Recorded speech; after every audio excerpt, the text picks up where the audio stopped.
নারী দেহ ব্যবসায়ী করবে, শ্রমিক হিসেবে তাদেরকে ঘোষণা করা হোক। এটা মাইনা নেওয়া যাবে না, সব কোরআনের উল্টা। তার টুনিসাম মুসলমান, এই মহিলারা বলতেছে একটা পরে বিয়ে করা যাবে না, মহিলারা বলে তালাক দিবে। ইসলামের প্রত্যেকটা বিধানকে নারী বিনষ্ট করে দিচ্ছে। আমাদের দাবি, 5টা দাবি: নারী সংস্কার, যে নারীর কারণে ইসলামে আঘাত, ইসলামের প্রত্যেকটা বিধানকে নারী বিনষ্ট করে দিচ্ছে। যারা এই নারী সংস্কার সাপোর্ট করবে, তারা প্রত্যেকে যারা সন্তান, তারা জন্ম এভাবে নিয়েছে।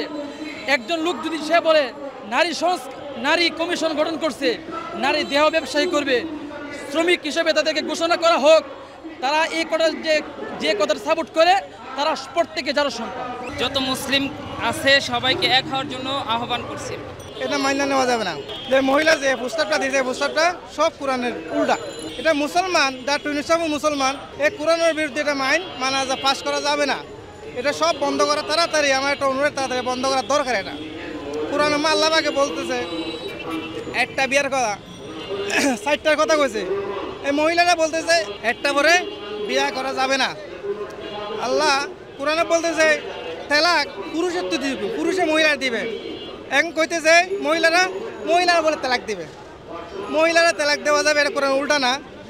আর মিরাজ সম্পদ, আল্লাহ কোরআন পুরুষের 2 ভাগ, মহিলাদের 1 ভাগ, একেবারে সমান 2 ভাগ।